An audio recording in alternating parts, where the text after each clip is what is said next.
Whoa, it's been some time, people. I have been away for quite some time now. Long enough, actually, that I can't find the mic to my camera. Uh, that's how long it's been. But it's Halloween, and Halloween is my favorite season. It's my favorite time of year. Even though I'm not much for horror movies in general, I don't know, there's something about the feeling of them sitting around, getting all tense and scared, and lights are really dark, orange glow all around you as you're pigging out to a bunch of candy. Well, even though I'm not a big horror movie fan, I am a big car fan. And so when it comes to putting cars in horror film, I'm all about it. I'm even more about it if it's the cars doing the killing.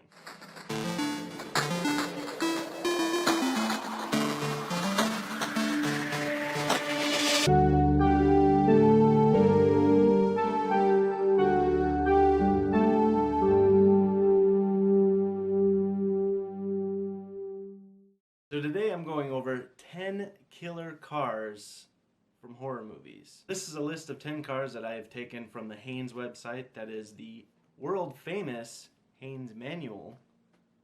So if you're into automotive stuff, you might be familiar with them, showing you how all things work and how to put stuff together and take it apart. This video is not sponsored by them.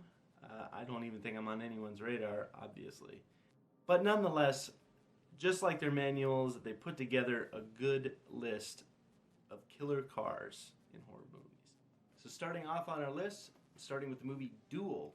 Now this is not Duel as a new movie coming out in theaters as the last Duel, or anything to do with that. This is Duel, a 1971 film, actually directed by Steven Spielberg, nonetheless written by Richard Matheson, starring Dennis Weaver, Joaquin Scott, and Eddie Firestone.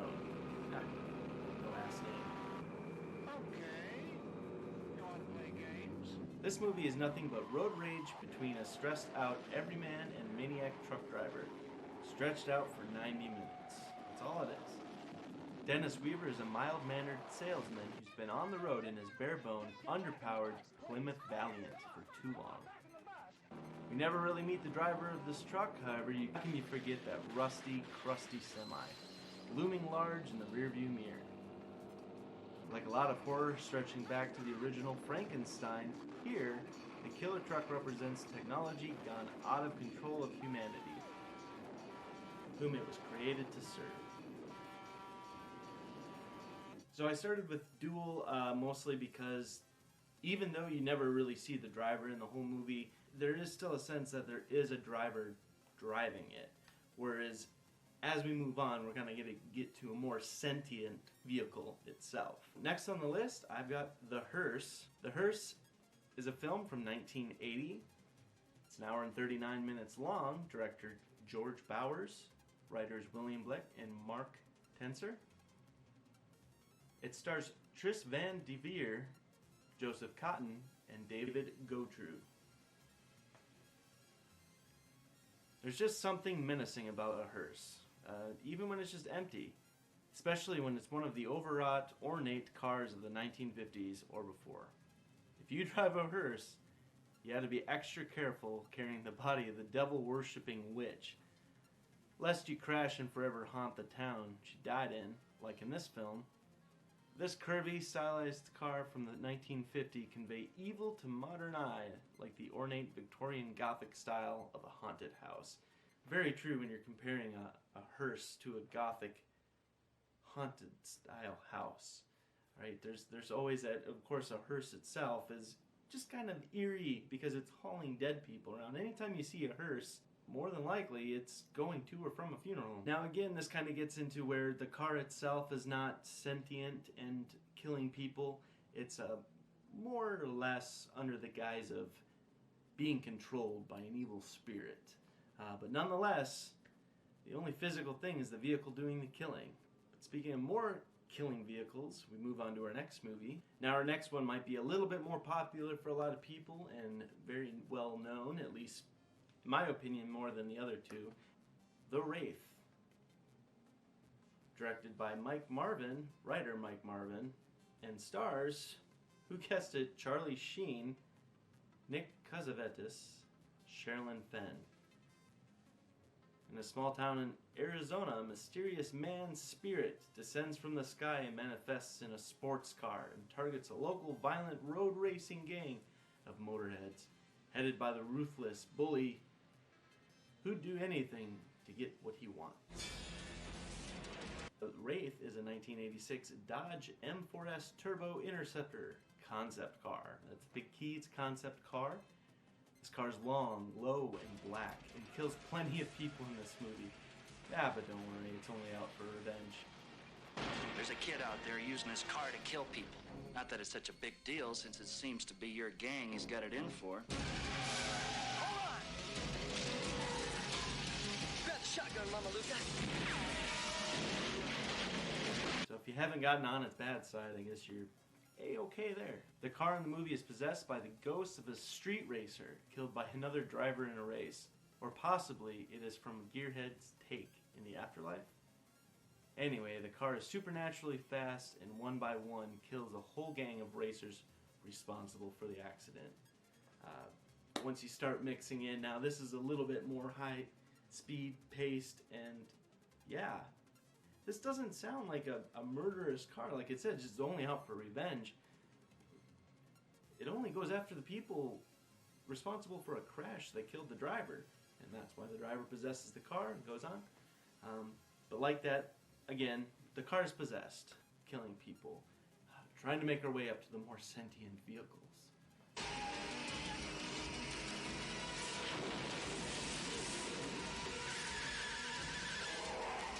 I see his eyes, Loomis! Who are you? Who are you?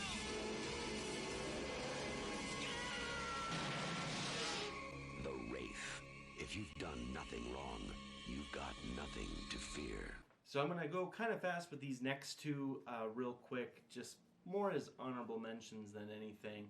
And that is Killdozer, from the movie Killdozer, which is a Caterpillar D9 bulldozer. This film is from 1974, directed by Jerry London. We don't know anything for a fact. Clint Walker. Except that bulldozer kills. Carl Betts. 2 men dead. The survivors watch an unmanned bulldozer continue its rampage. Killdozer. So I went over really quick with that one. That is a TV movie, or movie for TV. It was an hour and 14 minutes. But still kind of just more on the honorable mention kind of side of things. Still getting more supernatural as it seemed to get some kind of sentient withdrawal from the meteor from outer space that they uncovered, making it pretty much autonomous on its own and able to kill on its own for whatever reason. But speaking of movies made for shows, or rather a show that feels like a whole bunch of movies and is really beloved by many people, however it's only in an episode. Next I'm going to talk about the Supernatural episode starring the 1963 Dodge D200 Power Wagon. So this episode of Supernatural is titled Route 666. Does it play on Route 66? It's in Season 1, Episode 13 of the series. In this episode, Dean is contacted by an ex-flame who asks him for help when black men in their hometown are being murdered by a driverless racist truck. Oh man, this one really is interesting, I'll tell you that much. So this next one on the list, I honestly just found out about because I'm a big Herbie fan. That's right, Herbie the Love Bug. Herbie the sweet little race car that not only wins races, but also wins your heart. Well, the good news is it's not him, but the bad news is it's his twin brother. Yes, there was another car in the Love Bug. I guess the Love Bug, which I didn't know about this movie. I'd seen all the other ones. But I did not know that in 1997, this American made-for-television comedy adventure film and reboot, I think that's the big problem, reboot, of the 1968 film of the same name produced by Walt Disney Television, premiered on ABC as a part of the Wonderful World of Disney on November 30th, 1997.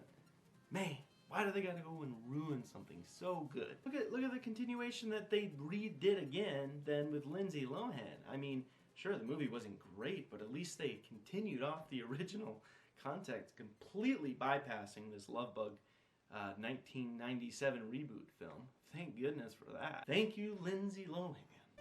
Wow.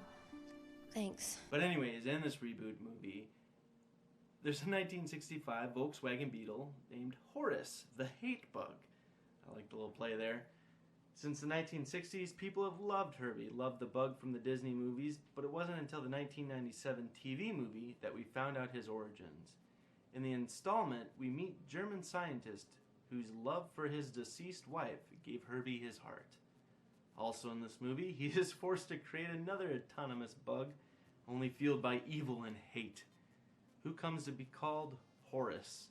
All in black, covered in louvers and spike, with blacked out windows, Horace is every bit as sinister as his brother is adorable.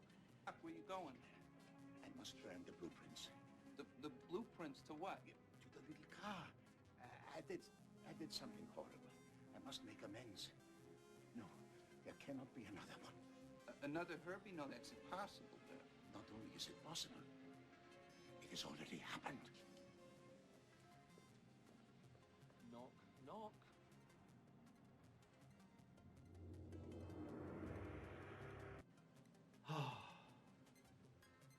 Who would... You can't have something so pure as Herbie and then something so menacing as Horace. It might be a blessing in disguise, but I'll actually have to go back and check this movie out because as big of a Herbie fan as I am, I can't believe I've completely bypassed it. I didn't know Horace even existed. At least in my canon, he don't, but still probably worth a check out. Continuing on TV famous cars, well, TV movie famous cars, back to television now. KITT is a very well-known car, autonomous, more under the trope as a super artificial intelligence vehicle that can talk with you, which has the nice voice of Mr. Feeney. Just like Herbie had Horace, KITT had K.A.R.R. 1982 Pontiac Trans Am. KITT was a wisecracking robot car with a mind of his own, dedicated to helping humanity.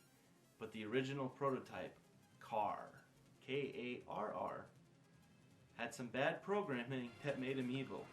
In every genre hero franchise, there are always evil twin stories to be told, and Knight Rider had both the evil twin of the car and an evil twin of Michael Knight himself.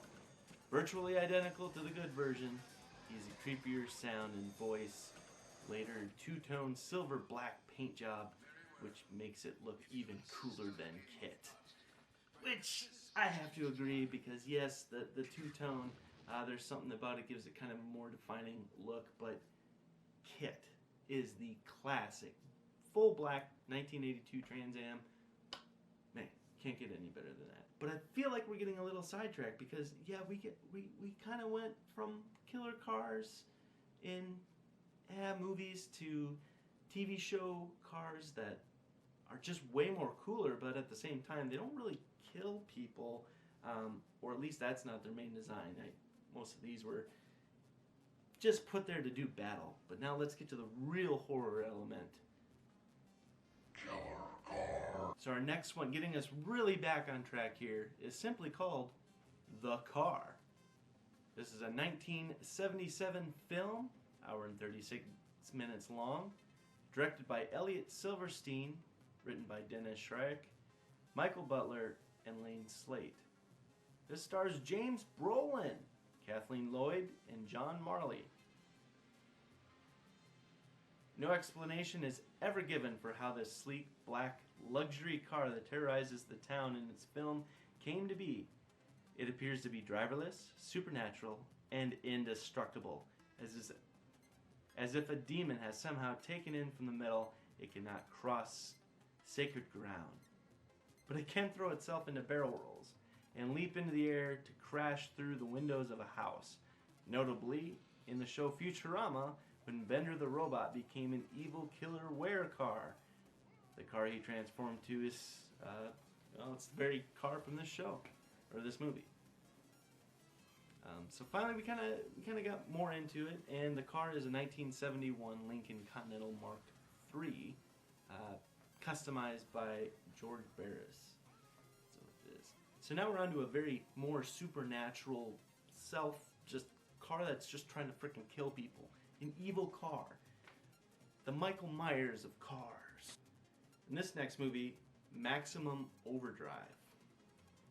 Maximum Overdrive is a 1986 film. This has an R rating and directed by the one and only Stephen King. Written by Stephen King. Stars Emilio Estevez. Emilio Estevez, the mighty Duckman, I swear to God. Pat Hingle and Laura Harrington.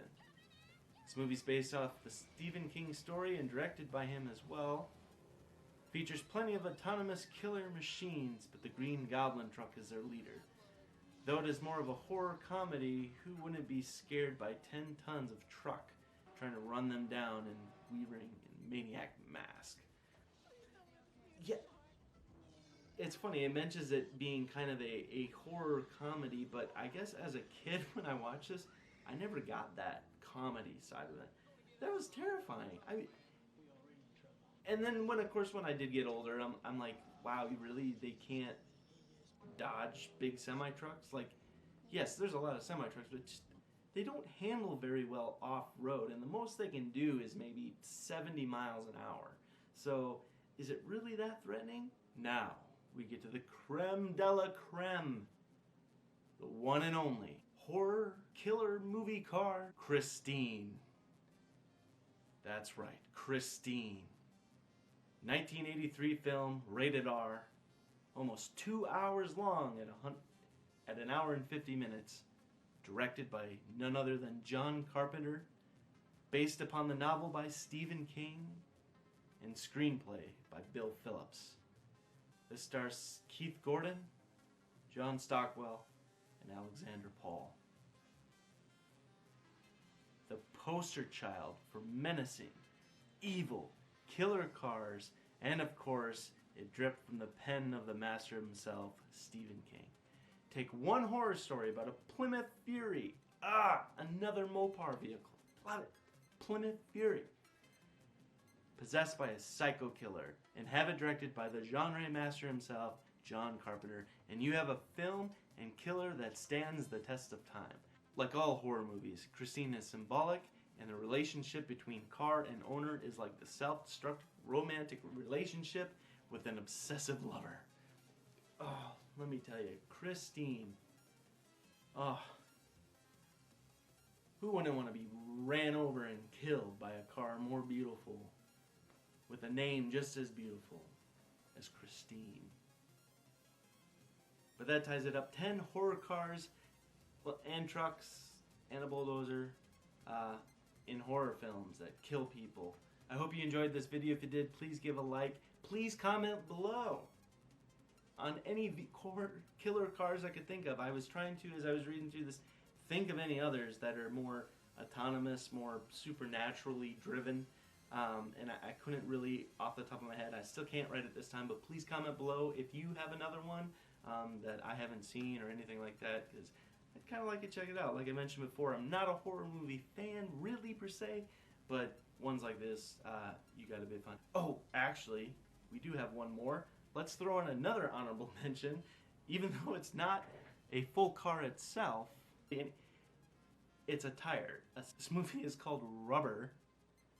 It's a 2010 rated R, hour and 22-minute movie, directed by Quentin Dupieux.